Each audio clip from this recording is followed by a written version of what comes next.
What's up, everybody? I'm back with another episode today. I have a amazing guest coming on that's going to be sharing her story, her process, as well as how her success has been with us here. But I have none other than Marissa. Thank you for hopping on today. Hi, how are you doing? I'm good. I'm doing good. I'm doing good.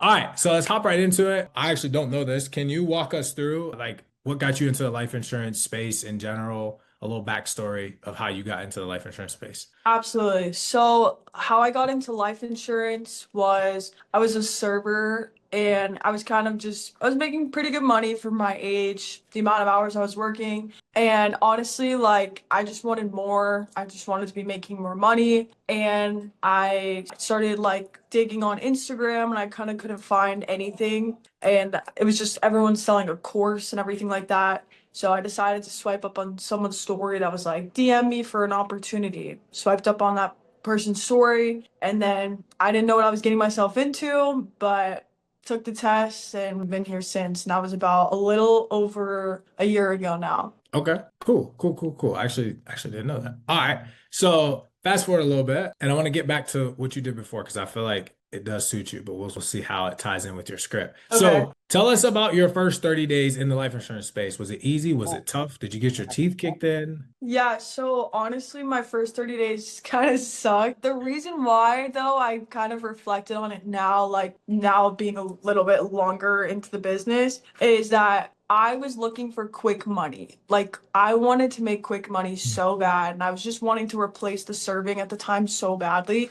So, like, when I made my first or second sale, I was kind of just like, cool with it. Like I didn't want to keep going. And that was just because it was more money than I've ever seen before. But then after like my first 30 days, also too, because I was a server and this is not a like you're not selling yourself off your like appearance and your personality. Like you're being like you're helping someone's family. You're helping someone get paid at the end of the day. You have to be serious and intentional. And that was something that was really hard for me to get a click on. But once it clicked for me, it's been skyrocket for me. But it did take a long time for that to click because I was selling off my personality rather than like being dominant and being able to hold control and talk over people. And that was so hard for me to do. I'm very friendly. I don't like to do those types of things. So the first 30 days was really hard for me to grip that and like be professional. I was getting told I need to think about it a lot. And that made me so mad. Okay. Now this is actually really good. This is really good. Let's dive into that. What was that moment that made you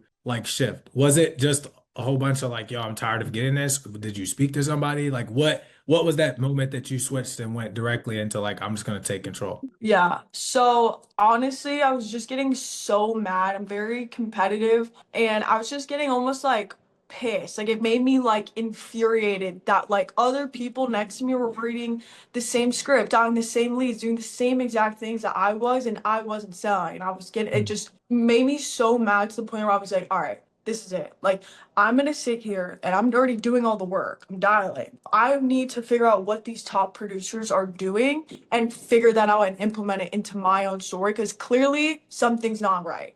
Like I was sitting here blaming the leads, sitting here blaming the script, everything. Everything was just not me. I wasn't blaming myself at all. I was taking no accountability. And once I finally like pointed the finger to myself, that's when things changed. I was like, no, it's not the leads, it's not the script, it's you, it's me, it's my mindset. I was being negative and I just kind of wasn't trusting the process that this is a copy and paste business, period. Everything in life insurance is copy and paste. We're all doing the same thing. Right. So once that kind of clicked for me there, it was just kind of was able to apply things better. I was able to be more coachable. I was watching trainings. I read The Psychology of Sales over and over and over again at the shower, gym, ride to work. I was always listening to something, and I still even do that now. But getting my mind right too, like going to the gym in the morning and just being on a routine has definitely been able to help me do better and sell more for sure. No, 100%. I was really excited to have you on here genuinely because like obviously you're slinging a bunch of insurance, which we'll get to, but also like you're a woman.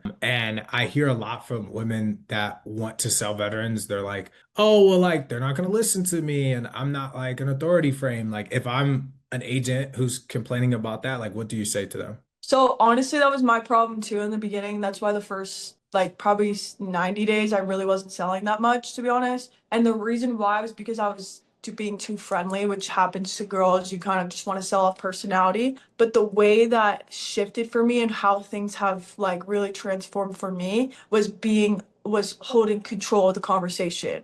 So I start off the call and I'm just loud and I'm just really taking the control in the first 90 seconds of the call. So once we get a little bit more into it, I'm letting them kind of think that they have the control. But the second I need them, I'm snapping back and getting them right back in. Okay, circling back here. So God forbid. And I'm like right back into this, like right back into it. Now, the reason why I feel like I was able to make that switch was just being confident and faking it. So these people that they're veterans, they've been taking commands their whole life. So they want to do what everyone else is going to do. If I you use like things like most other people, most other veterans. So by being like commanding and being confident and just taking the control and basically like I want them to be a little bit scared to even tell me no.